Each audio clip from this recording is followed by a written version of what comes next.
World Corrupt is brought to you by Tommy John. Raj, these are the waning days of November. Just enough time for me to give one more fall as chaos in your pants lecture to you. You're overheating 1 second, you're freezing your boys the next. To be ready for anything, you need underwear that can handle everything. It's time for Tommy John underwear.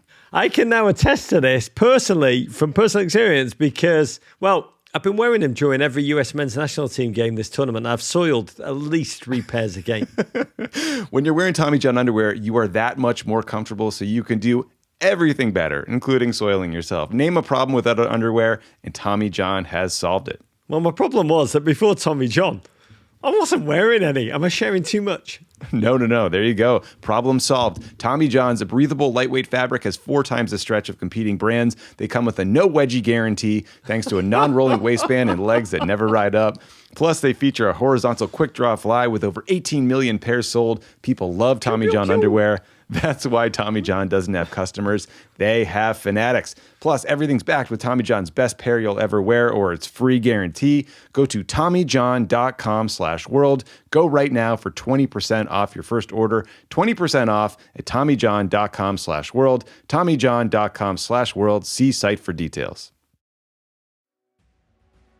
Politics, history, basic humanity are spilling out everywhere in these games. Are you okay to be representing the US? Meanwhile, there's so much discrimination happening against black people in America. One thing that I've learned, especially from living abroad in the past years, is that in the US, we're continuing to make progress every single day.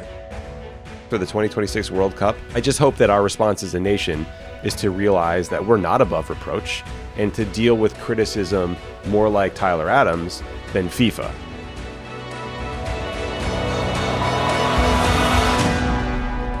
Welcome back to World Corrupt, a podcast about the 2022 World Cup in the only obvious place to host such a tournament, Qatar. I'm thrilled to say that your ears are listening to a podcast that has gone into stoppage time. Yes, this is the 7th episode of what was supposed to be a 6-part miniseries. Yes, it's true, Raj. I'm just not ready to say goodbye to you, buddy. Don't want to close my eyes. I don't want to fall asleep.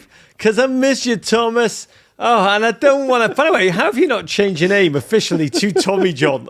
Just for... I don't know. Good question. Just for branding purposes. That's how deep we are in the World Cup action. Little bit dotty, little bit dizzy. Christian Pulisic, you're a god among men. Born in a manger in Hershey, Pennsylvania. Was his goal against Iran the single greatest use of American nut since General McAuliffe at Bastogne, Tommy?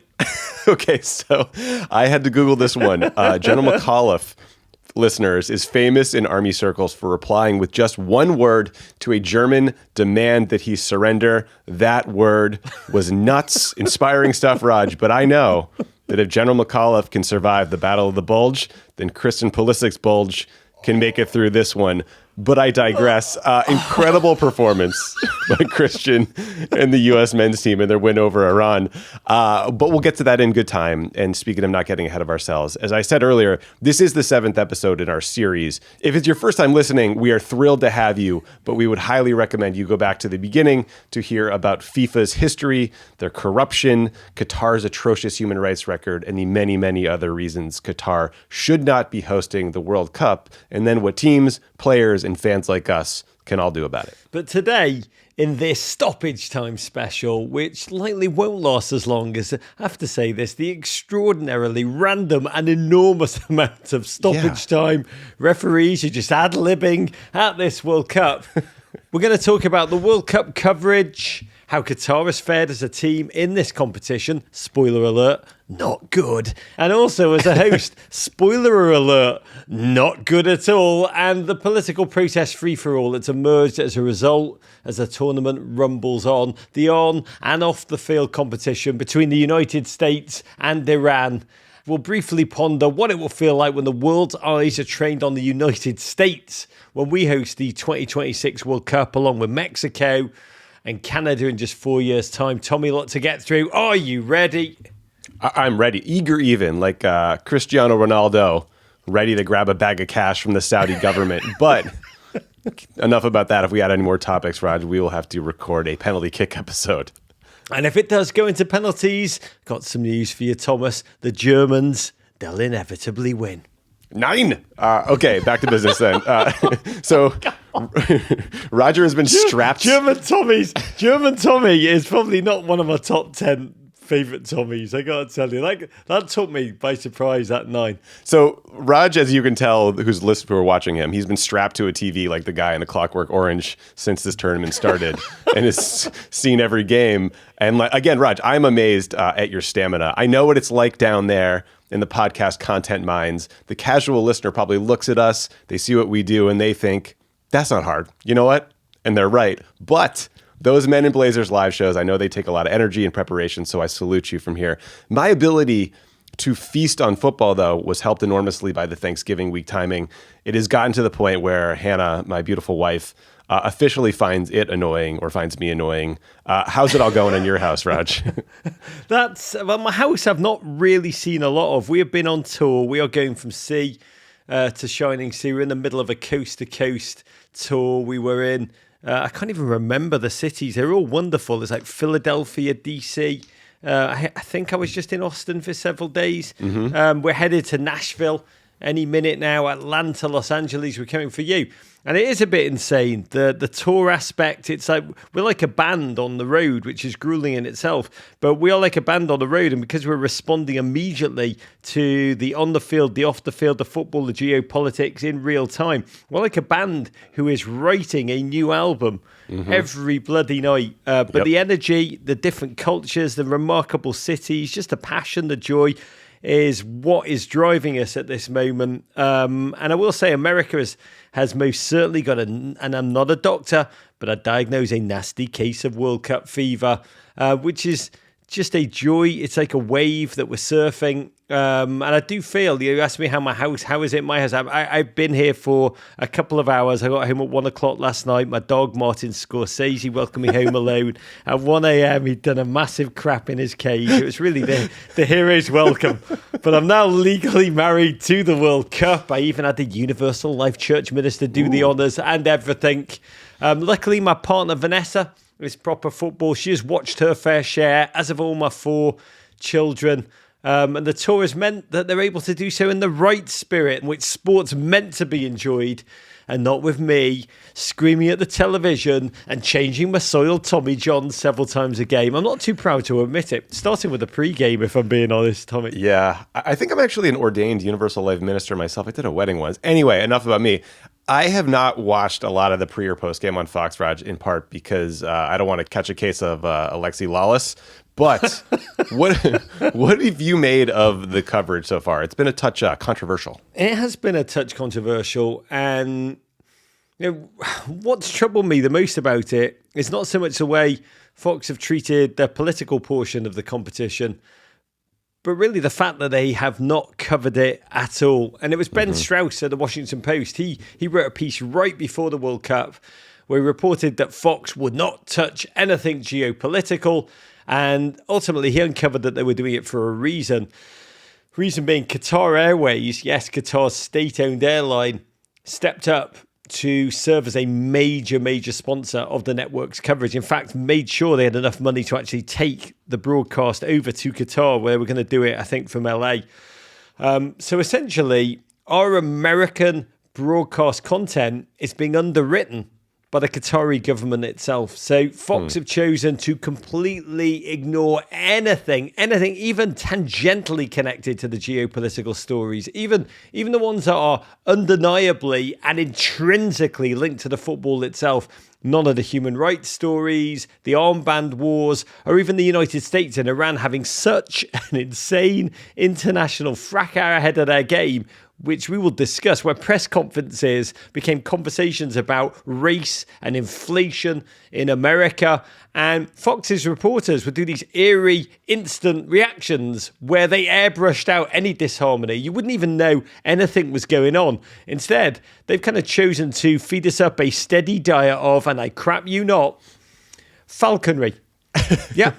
Well, they go to great lengths when they go and watch Falcons training, what they training and killing, but then a voiceover comes in and says, "We assure you, no prey was hurt in the making of these films. For real, it's very important to us that the Falcons' prey does not get hurt, but we won't mention the thousands of foreign workers who've died to make the whole football thing go off." Isn't this how Pravda in the old Soviet Union used to work?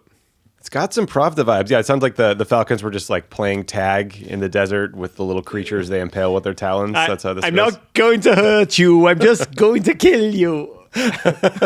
So I had admittedly had very low expectations for Fox. That was because David Neal, the executive producer of Fox's World Cup coverage, told journalists back in October that he viewed issues like Qatar's treatment of migrant workers to be, quote, ancillary to the story of the tournament, and said they would not be part of Fox's coverage. I did not, though, expect them to veer into literal infomercial territory. I was waiting for these guys to start trying out different types of blenders or Juice-O-Matics or whatever. Fox, ShamWow! The ShamWow. Fox has been getting a lot of grief for one softball interview one of their hosts did with Hassan Al-Thwadi, the Secretary General of Qatar's World Cup Supreme Committee. Topics in the interview included, "Thank you for this beautiful set, Mr. Secretary General." I wish I was kidding. The Washington Post, as you mentioned, they reported on this sweetheart sponsorship deal with Qatar Airways, as you highlighted last week.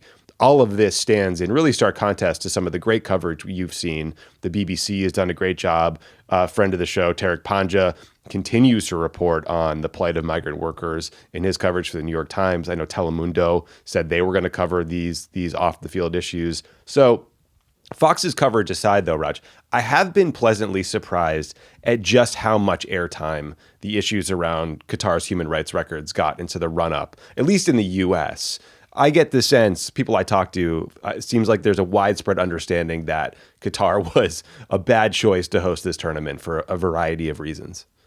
But even for those outlets that are watching it closely, that coverage of Qatar's human rights issues has cooled considerably as the games have kicked in, the competition has ratcheted up, the story of Messi is now Messiing, Ronaldo's now Ronaldoing, and also Gianni Infantino, the president of FIFA, he stopped Gianni Infantinoing, and you may remember him, listeners, we talked about him a lot on this show. The gentleman who looks like he was just plucked fresh from an open casting call for Spectre criminal masterminds who could play the next James Bond movie. He, of the insane, rambling, epic open speech, the place where whataboutism meets verbal diarrhea. Surely you remember this, dear listeners. Today I feel Qatari. Today I feel Arab. Today I feel gay. Today I feel disabled. Today I feel a migrant worker. So Gianni Infantino, he's quite the showman, quite likes the spotlight, and he was everywhere over the first couple of days of the World Cup. But since shooting himself firmly in the foot, that once red-haired, freckled bastard, he's gone to ground. He's been eerily silent or been silenced. Yeah, smartest thing he's done. Yeah, but what it's meant is there's been nothing to rage against. Even the International Olympic Committee, and when you say those words, even the International Olympic Committee, even they give regular briefings during the Olympics. FIFA have gone utterly radio silent.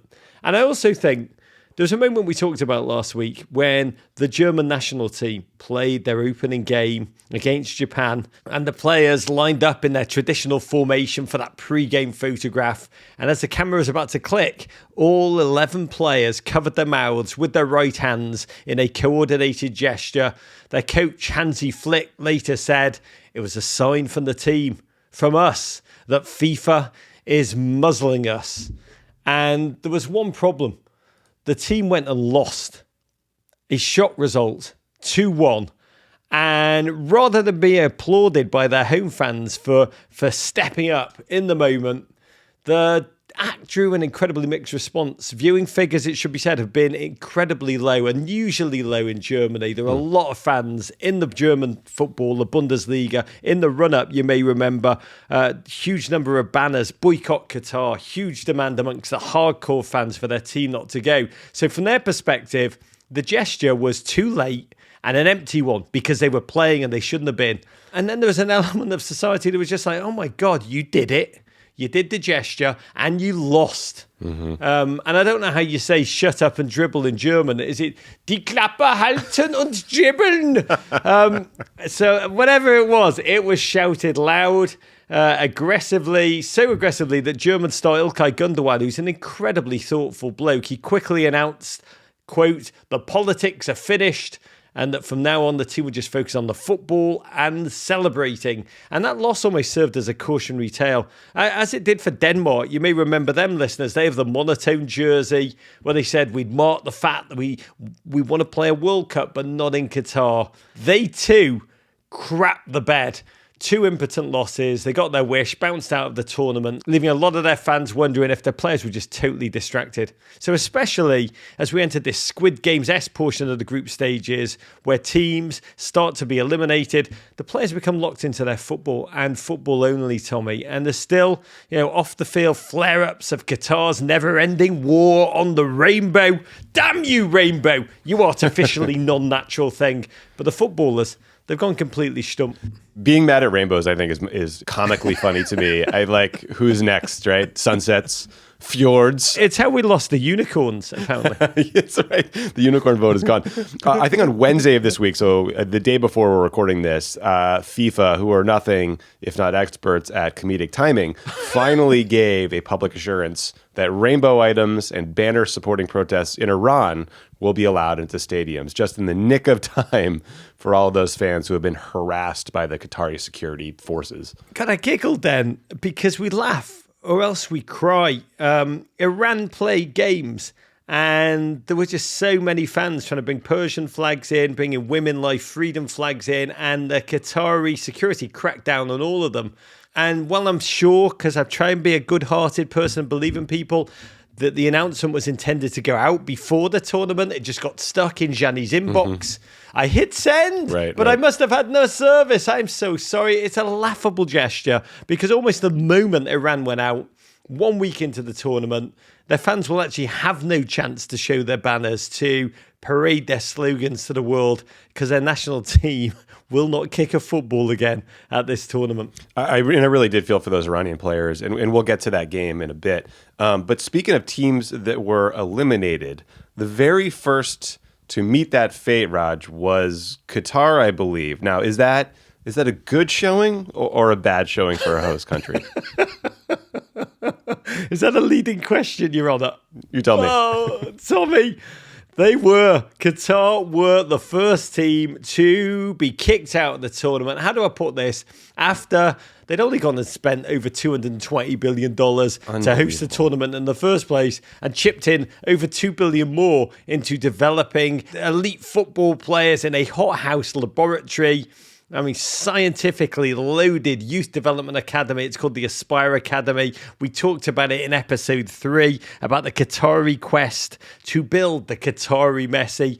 I think the emphasis was more on the Qatari part than the Messi part by the way they played, because their team was simply awful, losing all 3 games in what was the single worst performance by a host nation in the history of the World Cup. By the way, in the game when they got beat for the 3rd time, against the Netherlands in a half-empty stadium, Fox made absolutely no mention that this was the single worst and fastest elimination by a host nation in the tournament's history because, again, that line undermines their right to host the bloody thing in the first place. They just kept saying, what a good showing. They're only 2-0 down right now. That's really impressive, was the kind of line that they took. And I watched it and I was just like, oh my God, My Pillow commercials are less of an infomercial than the coverage at sometimes. And look, at least the pillow is useful. I'm not sure you can say the same for Alexi Lawless's power rankings. Sorry, Alexi. I really did cheer for you back in the day. And by the way, Raj, $220 billion spent by the Qatari government. By the way, the Pay Up FIFA campaign, which is asking FIFA to set aside, or the Qatari government to set aside $440 million to help all these workers who would hurt, could be paid 100 times over with that amount of money. It's absurd. They could solve all of their political problems just by helping those folks out. But anyway, the Qatari Maroon were so bad, as you mentioned, that many of their own fans left games early. And the New York Times' James Montague, which sounds like a 15th century French philosopher that I failed to read in college. He is. Michel de Montaigne. How long have you been working here? Since the 15th century. It's changed a little bit. Straight to touch. He reported that Qatar's most vocal fans, their ultras as they're known, were bussed in from Lebanon. Now that is embarrassing. Raj, what is an ultra and why did Qatar have to import them? It's actually an amazing story. Again, we laugh because if we didn't laugh, we would weep. Ultras are hardcore football fans who live and die, follow a team, sing for the team. You have the team's crest tattooed on their person. Think essentially football's equivalent to the Bills Mafia. And these diehard fans, their whole life revolves around football in general and their team in particular. I love Bills Mafia. I hope the Ultras do elbow drops through folding tables like the guys up in Buffalo. Roger, are you the lead Everton Ultra? Tommy, I'm probably about 150 pounds and a tummy tattoo away from being considered an Everton Ultra. I don't know that a Tracy Chapman tattoo is going to do it, pal. That's not going to cut it for you here. Oh, mate, you should see when I'm about to get into a fight at the game and I just lift up my shirt and they see that Tracy Chapman first album cover tattooed on my belly, the way they quake and charge away in fear. But this is not about me. This is about Qatar. It's lack of fans. It's lack of a footballing tradition, which we've talked about throughout the show. They don't have these types of fans. There is not... Qatar and the word ultra just do not go together, and they do not go together for a reason, because there are bona fide football fans in Qatar for sure, a few. And football, if you ask yourself, is it woven into the fabric of society in such a way that they'd have these type of fans like you do in other countries? Absolutely not. And the reason for it is actually fascinating. And I'm not sure if you've heard, Tommy, but Qatar, they've got an oppressive regime at the wheel running things. I did. I heard that a little bit. Don't know if you knew that, TV. Read that somewhere. They see the songs crafted on the bleachers in football-mad nations like Tunisia, Algeria, Morocco, Lebanon.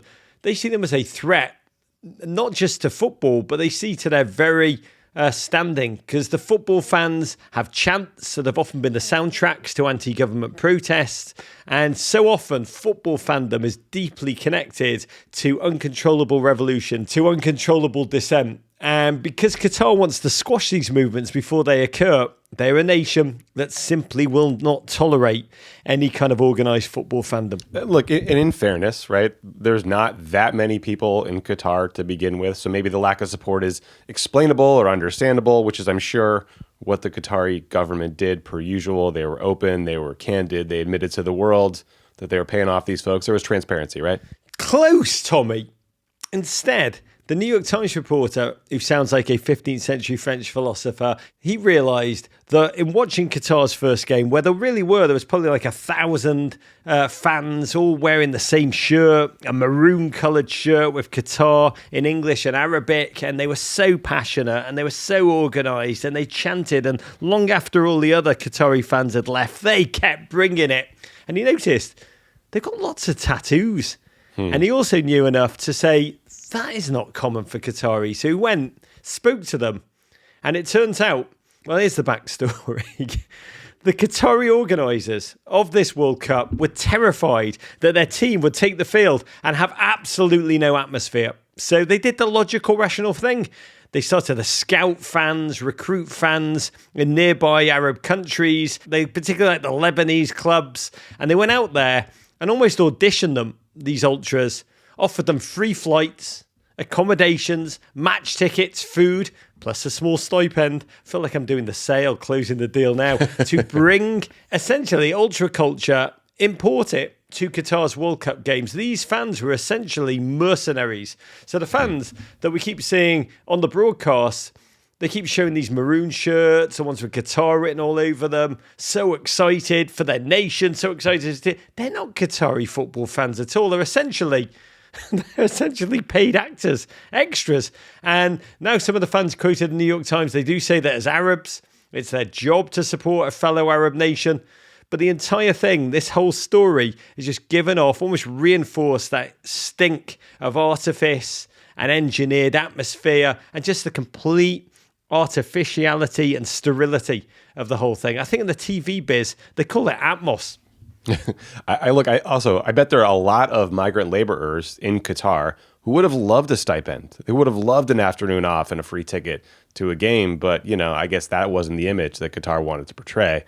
And by the way, Roger, this is the second major New York Times story about Qatar paying fans to come to the World Cup. Who wrote the other one? De Tocqueville. Was it de Tocqueville who wrote the other one? I think Rousseau wrote that one, yeah. They also paid fans of a bunch of teams, participating teams, to attend as long as those fans would agree to only post positive things about the host nation, Qatar, but also to narc out other people who were criticizing Qatar on social media. So, when you add it all up, it makes the whole thing feel artificial. It is basically the Splenda of World Cup tournaments. Oh, and on this podcast, we're hashtag Team Sweet and Low, baby. Raj, I know you're on the road, on the pod, on the stage, pretty much everywhere at this point, covering the World Cup. Can I give you a little diet hack? Keep the air conditioning on, even in winter, to help combat the meat sweats. That's a good one. But I want to tell you about a product I use literally every day. It's called AG1. I've been taking it for years. I love it. It doesn't taste super healthy. It's got a kind of a mild, tropical taste that I actually look forward to each morning. Oh, sounds perfect for chasing down some Prince's hot chicken, extra, extra, extra hot, while I'm in Nashville. Perfect for chasing down any hot prince.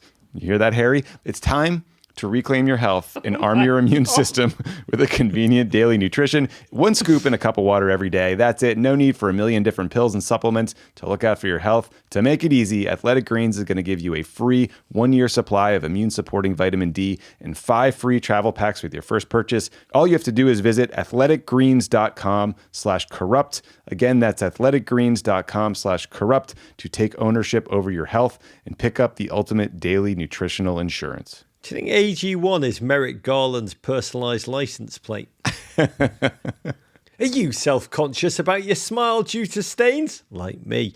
Are your teeth aging you? Is this a personal ad written just for me? Popular food and drinks are known to stain teeth. Tell me about it. So what can you do to brighten your smile? Well, you should give Smile Actives a try. Smile Actives, what is it? Safe, effective, easy to use, and it will keep you smiling proudly.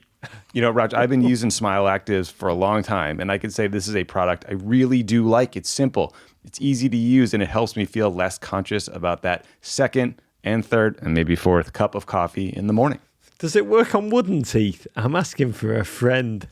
Tell Honest Abe that I will check on that one. But what I can tell you right now is that Smile Actives makes a teeth whitening gel that can simply be added to your toothpaste every time you brush your teeth. No change in your routine, no extra time, yet people will start commenting on your whiter, brighter smile in just days. Smile Actives is the whitening boost your favorite toothpaste needs to give you the smile you deserve. Visit smileactives.com/corrupt. Go today and you receive a special buy one, get one free offer and free shipping and handling. That's smileactives.com/corrupt. Despite Qatar's attempts to control almost every aspect of this tournament from the very start, from their remote control clouds that they promised would block out the sun, to Qatari ultra fantasy camp, and despite Gianni Infantino's pleas to stick to the football, this tournament's really spiraled because once European ministers realised that they could turn up in the official boxes wearing rainbow armbands that the players were not allowed to wear and that no one could stop them, the Qataris themselves got involved. They counter armbands. Several of them turned up featuring pro-Palestinian designs at the Japan-Germany game. And from that moment on, the genie just seems to have leapt out of the bottle at this tournament. The political messaging, the symbolism, it's just never been more omnipresent than at this World Cup. Politics, history, basic humanity are spilling out everywhere in these games. And it sometimes feels that we're in a global whataboutism standoff fought with armbands at high noon, at which the football is really just a fleeting diversion. I love that, a global whataboutism standoff. But Raj, I think literally the first time I ever talked to you, you said that during the World Cup, each country's history and their politics takes the field with the players. And I thought at the time, that's a pretty good line. I think I'm going to steal that later, pass it off as my own. Sounds smart for once. But I don't think I realized just how true it was and just how present those histories would feel until I started watching this tournament. I mean, during the Germany-Japan game, all I could think about was that this was like an all-Axis powers matchup, and I was waiting for Italy to storm the field somehow and also get beaten. They didn't make it, by the way. History was there again when Tunisia beat its former occupier France. There was Iran versus England. The list goes on and on and on. And it just, I think, underscores how ridiculous it was for FIFA president Gianni Infantino to ever pretend that sticking to football was an option, right? And so my take on the endless armband duels is just like, let everybody fire away. You know, if Qatar's response to criticism of their human rights record is to highlight the treatment of Palestinians, I would argue that that is a pretty cynical deflection that doesn't address the underlying issues. But I too want to see negotiations that lead to a Palestinian state and better life for the Palestinian people. So let's air it all out and let's talk about these issues in a respectful way and stop trying to silence people, especially players. It's also manifested itself in much more flickering, menacing ways than just armband breakdance battles. Serbia's Football Association, they hung a controversial flag, put it up in their locker room before the Brazil game, and the flag showed an outline of Kosovo, one filled with the colours of the Serbia flag and the words "No surrender." Instantly, the Football Federation of Kosovo, who are not in this tournament, they filed a complaint to FIFA, which has opened up disciplinary proceedings against the Serbian Football Association. Tommy, can you just explain the previous hit? Yeah, I'm not a fan of this one. So Kosovo is a tiny little landlocked country wedged between the Black Sea and the Adriatic Sea. If you're trying to imagine it in your mind's eye, basically you go due north of Greece and you're there. So Kosovo was part of Yugoslavia until the early 90s when the country started to break up, and that breakup unleashed all kinds of fighting and warfare and just horrors. And the fighting included a brutal crackdown by Serbia against ethnic Albanians who were seeking independence in what's now known as Kosovo. That fighting only ended after NATO got involved and started bombing Serbian targets. Kosovo later declared independence in 2008, but to this day, there are NATO peacekeeping forces in Kosovo, up in part because the current Serbian president has vowed to never recognize Kosovo as an independent country. So over the summer, there were flare-ups again. Kosovo accused Serbia of stirring up ethnic tensions. They said that effort was actually backed by the Russians. So this flag that was hung up in the Serbian team's locker room basically says, Kosovo, you don't exist, and we will keep fighting until you are under our control. It's incredibly inflammatory, some argue genocidal language.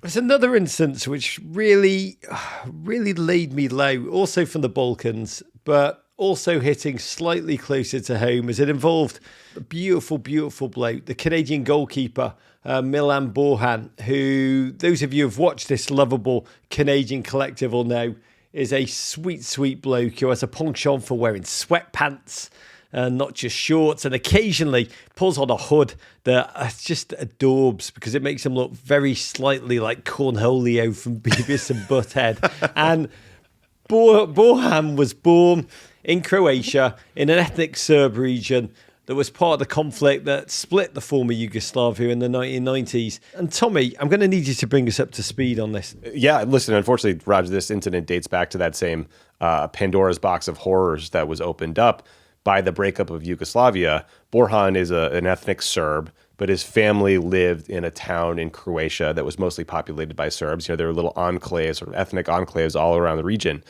And that is, they lived there until his family had to flee their hometown in 1995 when it was taken by Croatian forces. And there were stories at the time that Serbs were so desperate to escape that they fled on tractors. And Croatian fans at this Canada-Croatia game apparently held up a flag with a John Deere tractor on it in the name of Borjan's hometown in an effort to taunt him, which is, you know, very classy to mock families who are desperately trying to escape a war. Classy. And honestly, watching it was horrifying. And I know that the Qatari security teams in the stadiums were probably so bloody busy hunting down all those dangerous rainbows to have time to handle something linked to war atrocities and, death. But America, the country that I love so much, even they couldn't escape the mire of politics and history at this World Cup. And this became clear earlier this week when the US ramped up for that win or go home game against Iran. Spoiler alert, they won. But Iran, that nation that's really been at the epicenter of so much of the politics of this most political World Cup, largely because of the women's rights protests currently sweeping that nation. Let's start there, Tommy. Tell us what's happening in Iran.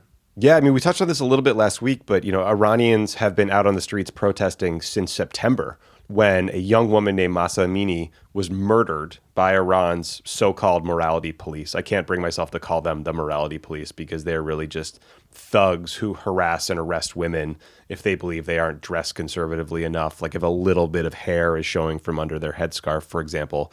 And when these protests started, they really were focused on the treatment of women, the actions of the morality police, and just the horrible way that, women were plucked off the street and just beaten and bruised in police stations. But over time, the crowds have grown, and as so often happens in these protest movements, the list of demands has grown too. And you see people now calling for essentially regime change, death to the dictator. And in response, the government crackdown has been absolutely brutal. I've seen estimates of over 16,000 protesters arrested. Hundreds have been killed, including children. There's no doubt that those are undercounts, and the true scope of what has happened is not known to us. But, it's really an extraordinary moment in Iran's history. And at this World Cup, we've seen the Iranian players refuse to sing their anthem in their opening game against England, which, watching it, was so unbelievably moving. An act of true courage as the regime seeks retribution against dissenters. And CNN actually reported that the regime then threatened their families. And so half-hearted anthem singing continued before their games from that point on. We've also seen women, life freedom banners and Persian flags sprouting from fans in the stands. There was one brave woman who came to the game wearing a jersey with Mahsa Amini's name on the back of it. She stood there briefly for the cameras. She had blood paint dripping down her face. It was one of the most striking images of this whole tournament. Qatari security, got to say, quickly on that one, shirt confiscated. I imagine they've got this gigantic room in every single stadium, which is just chocker full of rainbow stuff that they just open the door and fling more in there. The leprechauns in there, yeah. Anyway, the Iranian team's appearance, their bravery in this tournament, it's been such a source of light, a complex source of light, but we really can't say enough about it. And that's all background. Brace yourself, listeners, to the lead up of the United States game, which was a must-win for the US. And in the run-up, someone in the US men's national team social media crew stepped, well, let's just say they stepped in a pile of Pulisic in a post that went out across their platforms. For about 24 hours, they decided to remove the symbol of the Islamic Republic from the center of the flag on their postings, only showing its red, white, and green stripes. It was let's say it's a well-intentioned but incredibly clumsy attempt to support the protests that are happening across that country. Let me just quickly say why I felt like that social graphic was a bit of an own goal, Raj, if you will. So, first of all, thank you. It just sort of seemed insulting to everyone. I'm not sure who's aided by like a crappy photoshopped image that was only up for 24 hours and then pulled down as the players and the coach of the U.S. team had to brief the press and say they weren't consulted about this whole thing. It felt like a bit of a half-baked attempt at clickbait that came not long after a truly embarrassing tweet at and about Taylor Swift that we won't talk about more. I'm very comfortable criticizing Iran's supreme leader. I'm comfortable criticizing its elected officials and Iran's security services, but not the people of the country. I don't want to insult them. And as a country, as a nation in the United States, we have to be mindful that we have a complicated history with Iran. In 1953, the United States, backed by the British government, supported a military coup in Iran that toppled its democratically elected leader. The United States then helped prop up a pro-Western but hated government for decades for oil revenue, basically. It was called the Shah. And then in 2013, President Obama cut this historic deal with Iran to prevent them from getting a nuclear weapon, which Donald Trump pulled out of before slapping more economic sanctions on them. So the moral of the story here is that, the U.S. men's team Twitter intern or whatever wandered into a bit of a political minefield here, and they would probably be better off sticking to thirsty messages about Taylor Swift, even if we can forget that one ever happened. But I will just say, wandering into the Taylor Swift fan base is a geopolitical minefield. Ooh. It's a dangerous game. Be in careful. Its own account. But yeah, BTS is the only one that's scarier, if we're being honest. But the keyboard brinkmanship was really just the amuse-bouche for all that followed, because the Iranian state media agency, Tasnim, called for the US team to be immediately booted from the entire tournament. They threatened, get this, to file a complaint to FIFA's ethics committee, which had a startling effect. You almost heard the entire world just turn around and laugh and be like, what? FIFA's pretending that it's got an ethics committee. Amazing. I mean, it was just, it's not much that truly unites us around the globe, but I think just lolzing that there's a door somewhere in FIFA with the title ethics committee written on it is just, it's like me having a hairstyle committee. Anyway, the poor US players and manager suddenly caught in a swirling geopolitical storm in which the State Department had to step in, put out a press release to make it clear to everyone that it had not been involved at all in any of this, that it was just the US soccer intern going full send on those graphics. And it would get worse for the United States boys, because the pre-match news conference held ahead of the game Monday.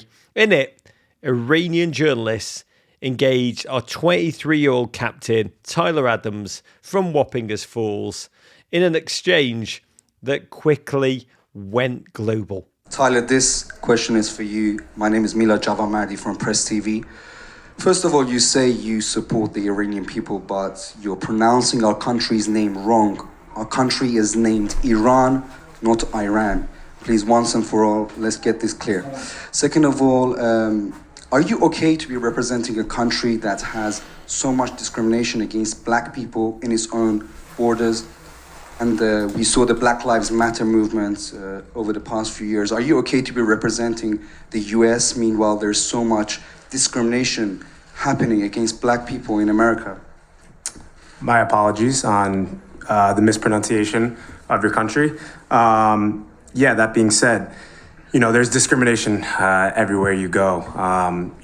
One thing that I've learned, especially from living abroad in the past years and having to fit in different cultures and kind of assimilate into different cultures, is that in the U.S. we're continuing to make progress every single day through education. I think it's super important. Like you just educated me now on the pronunciation of your country. So it's a process. I think as long as you see progress, that's the most important thing. Oh, can I just say, Tyler Adams, he and I have done a podcast together all year on his journey to the World Cup. And I'd like to think that I obviously played no small role in preparing him to deal with idiotic questions and arseholes, because I've asked him as an arsehole lots of idiotic questions for the past 12 months. But in all seriousness, this was, to me, whatever happens in the World Cup, the greatest American men's World Cup moment of 2022. It was incredible, humanly, how Tyler handled this, right, Tommy? Can you think, let me ask you this, can you think of a single politician who would be able to handle a situation like this with such calm, with such intelligence, with such humility? No, probably not. I mean, look, a couple thoughts on this. One, growing up with the last name Vietor, which was mispronounced an infinite number of ways, Vietor, Vietor. I never really understood people getting all upset about mispronunciations, but that's fine, Roger. We lesson learned. Iran, we'll fix it going forward. But look, truly, credit to Tyler Adams, mostly just for being unflappable there in front of the entire world. I mean, he showed grace, humility. He didn't get mad at really kind of a cynical effort to invoke his race. And he answered the question in a way that was honest and real and not defensive. And I walked away feeling like, that's my captain. By the way, when you went to the When I Grew Up, I thought you were going to reveal that you were once bullied as a freckled redhead. I'm glad that we didn't have to hear about that pain. But I will say, to have so much poise at the age of 23 is just unbelievable. And it was at that moment right there that no matter what happened in the game, I felt like Tyler Adams had just won the World Cup. And Iranian journalists, on the other hand, they then proceeded to launch into the most ridiculous line of questions I've seen at a footballing press conference in a long, long time, including some fired at our manager, Greg Berhalter, whom they started to ask about inflation in the United States. And this one, my personal favourite, Tommy, they asked Greg Berhalter, manager of the USMNT national team, why he'd not pressured the United States to remove a naval warship from waters near Iran.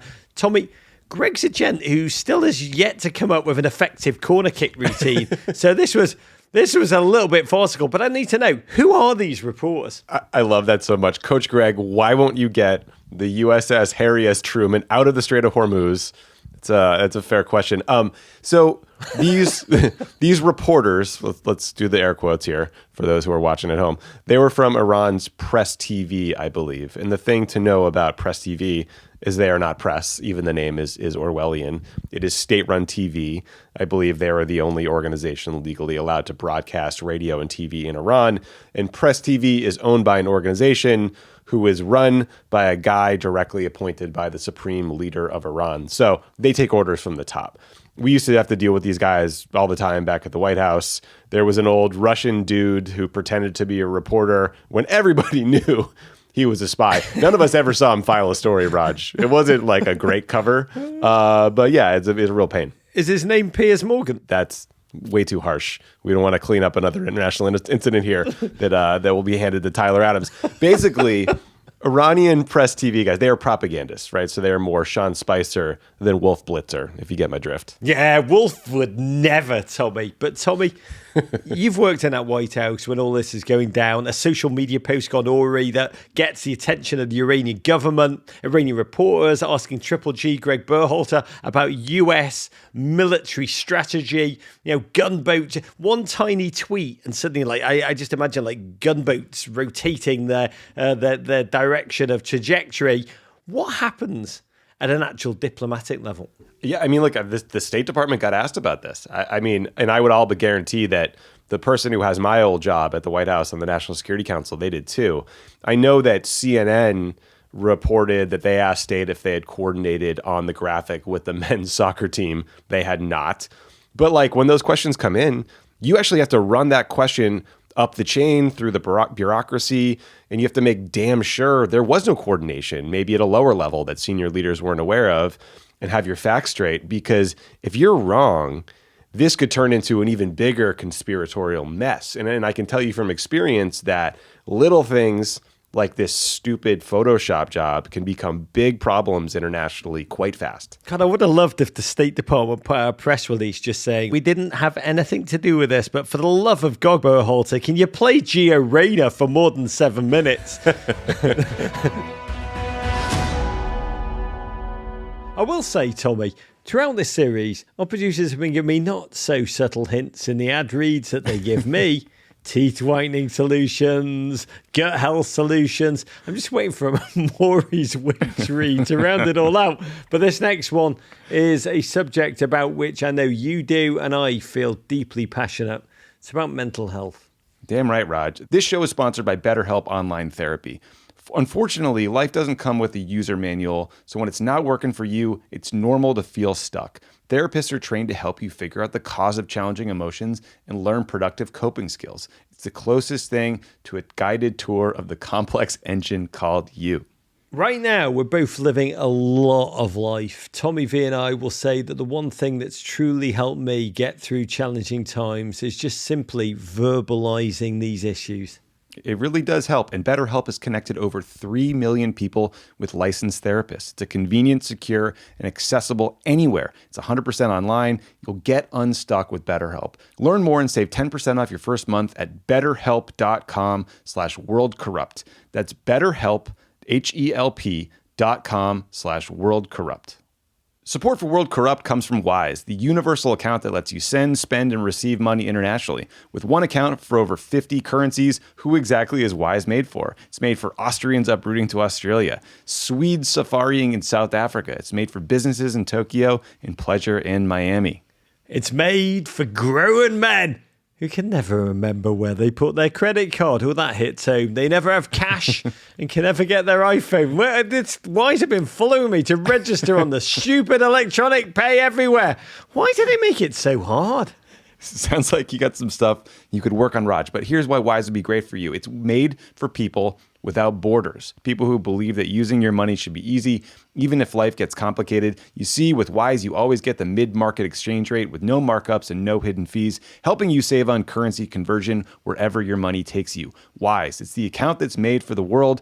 Join 13 million customers and learn how the Wise account could work for you at wise.com/crookedworld. That's wise.com/crookedworld. If you'd like another podcast to listen to, we'd suggest Men in Blazers or Pod Save the World. But if you want another podcast to listen to, please check out We Didn't Start the Fire. It's a skip and a trip around the history of the post-war world. But here's a twist, because each week's topic is decided by Billy Joel in his #1 hit song, We Didn't Start the Fire. It sounds like a better choice than Piano Man. By the way, Piano Man is a podcast about Davey, who's still in the Navy. Bad news for you, Davey. You probably will be for life. Okay, we could do a bad Billy Joel jokes all day long, and I luckily stopped singing. But this podcast is actually fascinating. They're just called jokes. It goes through all the significant post-war moments, from presidents to the Cold War to celebrity scandals. We're talking North Korea, Stalin, Einstein, Nixon, Marilyn Monroe. A lot of people don't know that Hula hoops. Stalin and Marilyn Monroe dated briefly. Hula hoops, absolutely right, Raj. It leads all the way up to the why. By the way, I love the Billy world Joel. is like it is today. I do. Billy Joel. I love him. He's great. It's fantastic. Check it out. Search for We Didn't Start the Fire in your podcast app now. And go deep on Mr. Billy Joel.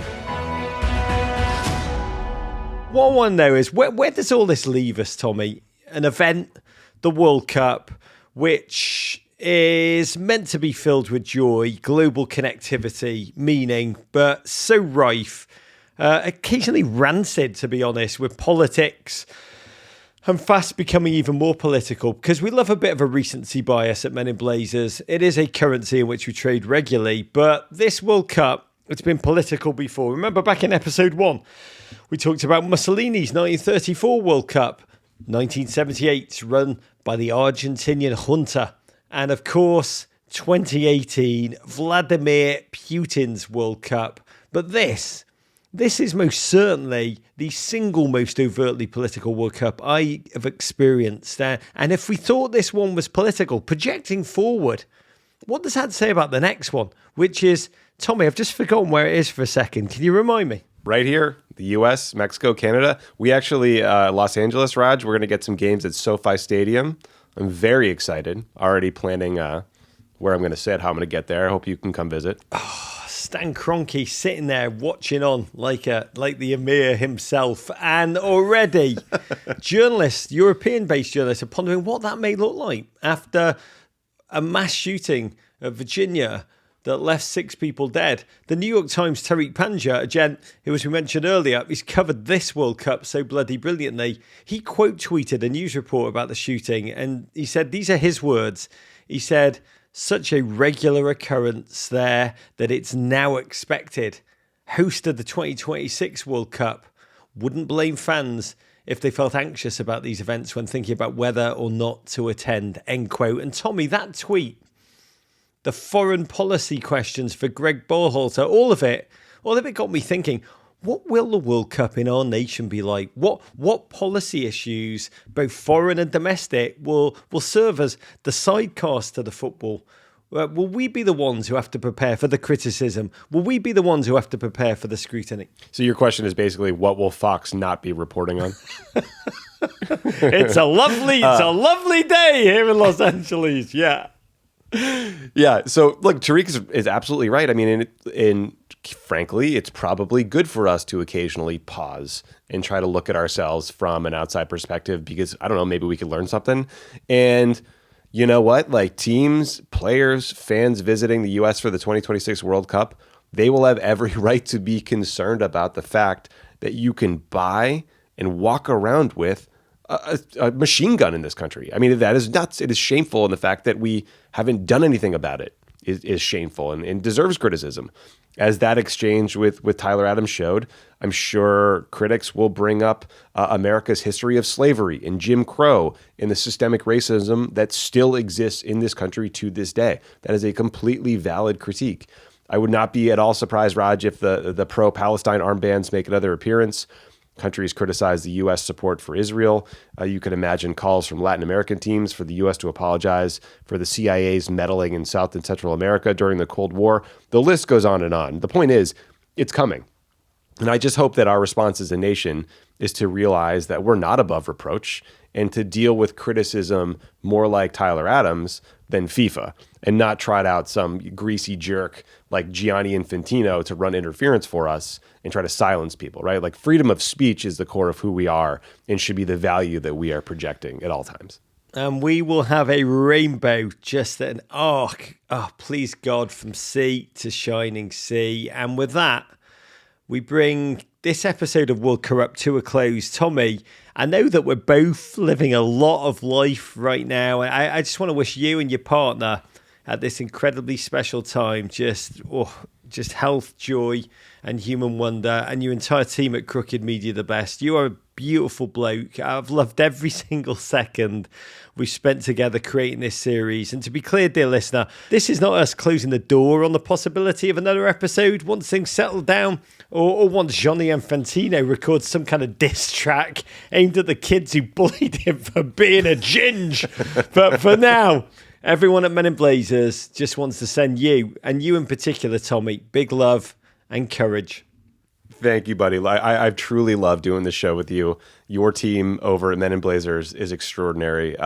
You guys have given me the gift of this time together, the series. Unfortunately, you have turned me into something of a football fanatic. I don't know that Hannah is thrilled about that. In 2023, here's what we're going to do.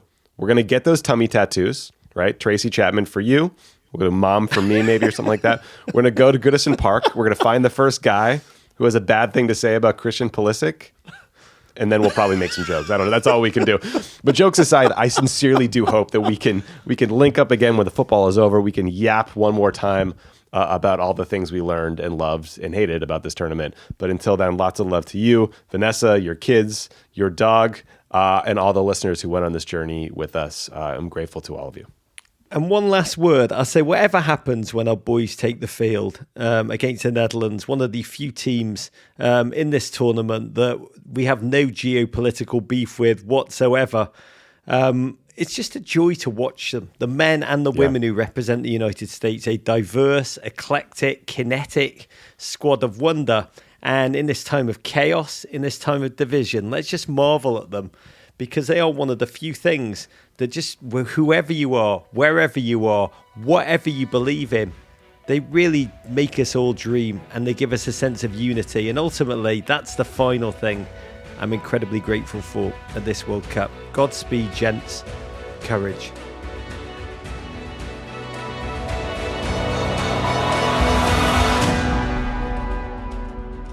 World Corrupt is an original podcast collaboration from Men in Blazers and Crooked Media's Pod Save the World. Alongside Roger Bennett, I'm your host, Tommy Vietor. The executive producers and writers of World Corrupt are me, Roger Bennett, my great friend Tommy Vietor, and Men in Blazers Jonathan Williamson, who incredibly edited and sound designed the episodes. A bit like Phil Collins, drumming and singing at the very same time. He's a talented man. From the Crooked Media side, our executive producers are Michael Martinez, Sandy Gerard, and Giancarlo Bizzarro. Our producers are Ryan Wallerston and Haley Muse. And our associate producer is Saul Rubin. For Men in Blazers, our producers, Miranda Davis and Martin S. This episode was fact-checked by Nikki Shaner-Bradford, music by Vasilis Fotopoulos. With editing assistance from Nick Ferschel. Additional production support from Crooked Media's Zuri Irvin, Kyle Seglin, and Ari Schwartz. And Men in Blazers Mix Discarood. Special thanks to Crooked Media's Julia Beach, Amelia Montooth, and Matt DeGroot. As well as Men in Blazers Scott Debson, Michael Milberger, and Alex Sale for their promotional, social support, and love.